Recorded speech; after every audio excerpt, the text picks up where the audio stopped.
नमस्कार दोस्तों, आपका इस चैनल में फिर से पुनः स्वागत है। दोस्तों, बहुत बड़ी खबर निकल कर सामने आ रही है कि कल जम्मू कश्मीर में आतंकी घटना हुई। यह पहलगाम इलाके में इस घटना को अंजाम दिया गया और आतंकियों ने भारतीय पर्यटकों, उसके साथ साथ कुछ विदेशी पर्यटक भी वहां पर घूमने के लिए गए थे। वहां पर आतंकियों ने इन पर्यटकों को मौत के घाट उतार दिया। करीब 26 पर्यटकों की जानें चली गई।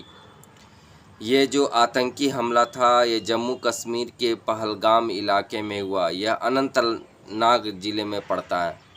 तो सबसे बड़ी घटना का अंजाम दिया गया, जिसकी जितनी भी भर्त्सना की जाए उतनी ही कम है। ये कायराना हरकत आतंकियों ने किया, ये बहुत ही दुर्भाग्य है। और आतंकी लोग पर्यटकों को चुन चुन कर मार रहे थे। वे नाम पूछकर, धर्म पूछकर और कलमा पढ़ने के लिए कह रहे थे। जो लोग कलमा नहीं पढ़ पा रहे थे और जो लोग हिंदू थे, तो सॉफ्ट हिंदू को टारगेट किया गया वहाँ पर। ये बहुत ही निंदा से भी निंदनीय बात है। ये बहुत बड़ी दुर्भाग्य है कि जो पर्यटक लोग या सैलानी लोग घूमने के लिए जम्मू कश्मीर की वादियां गए थे, उनके लिए गहरा आघात है। उनके परिवार के लोगों को लिए गहरा चोट है। और आतंकी मजहब नहीं देखते हुए सिर्फ अपना टारगेट, जिसको मारना है, उसके लिए वो अंजाम देते हैं। तो इस आतंकी हमला का जो जिम्मेवारी लिया है, वो लश्कर-ए-तैयबा के जो फ्रेंचाइजी हैं, द रेजिस्टेंस फ्रंट TRF ने इसकी जिम्मेदारी ली है, जो लश्कर-ए-तैयबा का ही सहयोगी है और जम्मू कश्मीर के इर्द गिर्द अपनी भूमिका निभाता और छोटी छोटी घटनाओं को अंजाम देते रहता है। तो ये बड़ी दुख की बात है, बड़े शर्म की बात है। इस कायराना हरकत ने, आतंकवादियों ने इस घटना को अंजाम दिया। तो करीब इसमें 26 लोगों की जान चली गई और 12 लोग अभी भी घायल हैं। तो जहाँ पर यह घटना घटी, एक ग्राउंड में लोग बैठकर आनंद ले रहे थे।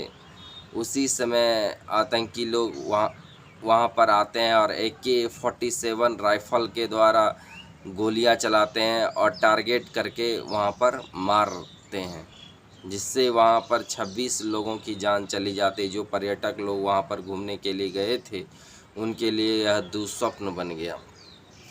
एक जोड़ा वहाँ पर था, तो उनके जब पति को जब मार दिया गया, तो पत्नी ने कहा मुझे भी मार दो। तो आतंकियों ने कहा नहीं, तुमको नहीं मारेंगे, जाके मोदी को ये सब चीज़ बता देना। आखिर आतंकी लोग चाहते क्या हैं? उनके जो नापाक सपने हैं, इस काम को अंजाम क्यों देते हैं? आखिर उनकी सोच क्या होती है, जिस कारण से नागरिकों का वे कत्लेआम कर देते हैं?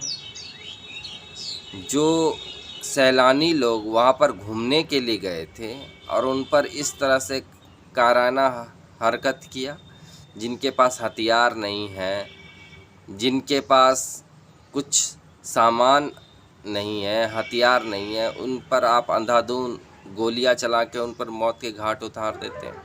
आखिर आप चाहते क्या हैं? आप लोगों का धर्म क्या है? आप लोगों का मजहब क्या सिखाता? इंसानियत आपके अंदर है या नहीं? मानवता को आपने खो दिया है इस तरह से कि किसी का जान लेने पर आबरू हो जाते हैं।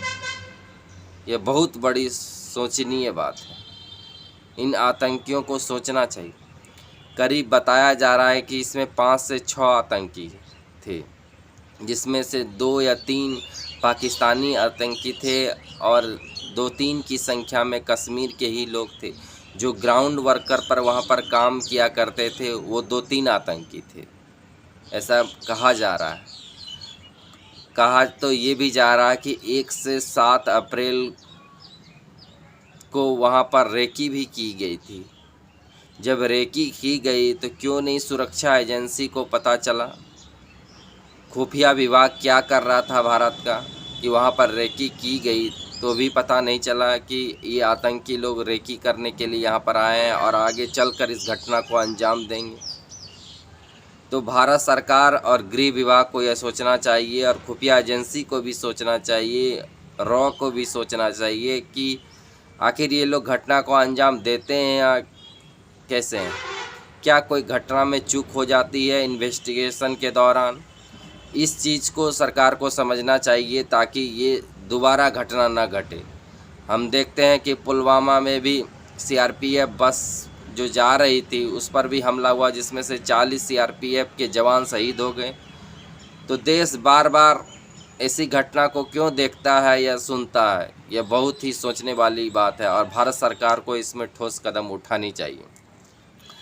फिलहाल अमेरिका के उपराष्ट्रपति जेडी वेंस भारत के दौरे पर हैं। वे अपने परिवार के साथ भारत दौरे पर आए हुए हैं और हमारे देश के माननीय प्रधानमंत्री नरेंद्र मोदी जी विदेश दौरा गए थे। वे सऊदी अरब के दौरा पर गए हुए थे। तो उन्होंने 2 दिवसीय दौरा के लिए सऊदी अरब गए थे, लेकिन बीच में ही वो छोड़कर वापस भारत स्वदेश लौट गए हैं। उन्होंने आधिकारिक रूप से दिल्ली एयरपोर्ट पर ही बैठकें की। एनएसए अजीत डोभाल के साथ, विदेश मंत्री एस जयशंकर के साथ, विदेश सचिव के साथ उन्होंने बैठक की और इस मसले पर पूरी तरह से उन्होंने संज्ञान लिया। और कल जब सऊदी अरब में जब मोदी जी थे तो उन्होंने डायरेक्ट फ़ोन पर गृह मंत्री से फ़ोन पर वार्ता की और गृह मंत्री जी को जो माननीय अमित शाह जी हैं उनको पहलगाम भेजा और वहाँ की सुरक्षा स्थिति का जायज़ा लेने के लिए वहाँ पर उनको भेजा। और अमित शाह वहाँ पर अच्छी तरह से सुरक्षा स्थिति का जायज़ा ले रहे हैं और आज शाम में कैबिनेट सुरक्षा सचिव की मीटिंग भी है दिल्ली में। उसमें माननीय मोदी जी भी रहेंगे, रक्षा मंत्री जी भी रहेंगे, विदेश सचिव भी रहेंगे, विदेश मंत्री रहेंगे, माननीय अमित शाह भी जी रहेंगे। वे आज लौट जाएंगे। तो भारत हो सकता है कुछ बड़ा करेगा और इस नापाक जो इरादे हैं पाकिस्तान के या आतंकियों को, उनको नहीं बख्शेगा। इन पर कड़ी से कड़ी प्रहार करेगा। जितने भी देश के नेता हैं, प्रदेश के नेता हैं या राष्ट्रीय स्तर के जितने भी बड़े बड़े पार्टी के गण्यमान्य लोगों ने सब ने इसकी निंदा की है।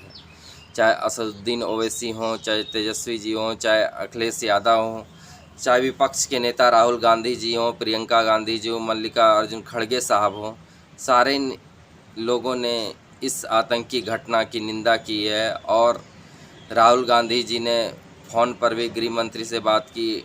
डॉक्टर उमर अब्दुल्ला जो जम्मू कश्मीर के मुख्यमंत्री हैं उनसे भी बातें की और उन्होंने कहा कि इस घटना पर हम पूरा देश एक साथ है और इसके लिए हम मिलकर लड़ेंगे और हम सरकार के साथ पूरी तरह साथ होकर रहेंगे। उधर मल्लिकार्जुन खड़गे भी ने कहा राष्ट्रीय सुरक्षा नीति में हम कोई भी ढंग का इस हमले को हम बर्दाश्त नहीं करेंगे और हम सरकार के साथ हैं। अमित शाह जी ने कहा कि दोषियों को हम बख्शेंगे नहीं और इस पर हम घोर से घोर सजा देंगे, जितने भी कठोरतम सजा होगा हम सजा देंगे। राजनाथ सिंह जी जो रक्षा मंत्री हैं भारत के, उन्होंने भी कहा कि भारत कभी झुका नहीं है और नहीं झुकेगा और इस घटना को ज़रूर बदला लेगा। मोदी जी ने भी यही कहा कि हम इस घटना की निंदा करते हैं और जो इतने भी सारे दोषी हैं सारे दोषियों का बदला लिया जाएगा और इस पर हम बड़ा घटना देंगे ताकि आगे से आतंकी लोग ये सब काम करने से बचें। उधर विदेशी मीडिया ने भी इस घटना को पूरी तरह से दुखद बताया है और अमेरिका के जो राष्ट्रपति डोनाल्ड ट्रंप ने आतंक के खिलाफ जो भी भारत कदम उठाएगा हम उसके साथ हैं और उन्होंने कहा कि इस घटना की जितनी भी निंदा की जाए उतनी कम है। घायलों का समुचित इलाज हो और आतंकियों का सफाया हो, यही हम चाहते हैं मानवता के लिए। उन्होंने मोदी जी का साथ दिया है। उधर इजराइल के बेंजामिन नेतन्याहू ने भी भारत का समर्थन किया है। ब्रिटेन के भी स्टारमर ने भी भारत का समर्थन दिया और वे कहा कि हम भी आतंक के खिलाफ एकजुट होकर लड़ेंगे और भारत का साथ देंगे। दूसरी तरफ पाकिस्तान के जो रक्षा मंत्री हैं, विदेश मंत्री हैं, उन्होंने सीधे तौर से इनकार कर दिया कि पाकिस्तान से इससे कोई लेना देना नहीं है, पाकिस्तान का इसमें हाथ नहीं है। या इससे पहले भी पाकिस्तान जब कसाब 26/11 जो मुंबई हमला हुआ था उसमें भी कह रहा था कि कसाब मेरा आदमी नहीं है।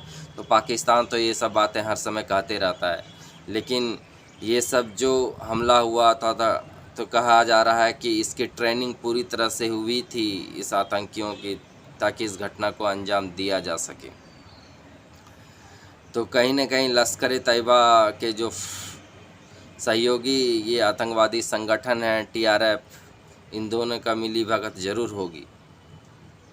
भारत पूरी तरह से आतंक के खिलाफ लड़ेगा और आतंक के जो हमले हुए हैं उसका ज़ोरदार जवाब भारत ज़रूर देगा। मोदी जी ने भी इसके लिए सुरक्षा एजेंसियों के साथ, खुफिया एजेंसियों के साथ और तीनों सेनाओं के जो अध्यक्ष हैं उनके साथ हाई लेवल मीटिंग करके इसका मुंहतोड़ जवाब देगा। चाहे इसमें किसी भी का भी हाथ हो, दुश्मन का ठिकाना लगाएगा और जो इसमें संलिप्त है उसको भी ज़रूर करेगा। क्योंकि हम देखें कि उड़ी हमला हो, चाहे पुलवामा हमला हो, भारत ने पाकिस्तान में जाकर एयर स्ट्राइक किया था, बालाकोट में सर्जिकल स्ट्राइक किया था। तो लग रहा है कि कुछ न कुछ इस बार भी ज़रूर होगा, ताकि दुश्मन के आकाओं को पता चल सके कि ये सब जो घटना की जाती है दोबारा घटना नहीं हो। फिलहाल ये जो घटना घटी है देश में, ये भारत देश के लिए बहुत ही चिंता का विषय है कि आगे से ऐसी घटना न घटे। सरकार को इस पर विचार करनी चाहिए, सोचनी चाहिए, समझनी चाहिए, ताकि दोबारा से ऐसी घटना न घटे। फिलहाल इस चर्चा को हम यहीं पर विराम देंगे। अगर आप चैनल पर नए हैं तो चैनल को ज़रूर सब्सक्राइब कर लीजिएगा, चैनल को धन्यवाद दीजिएगा।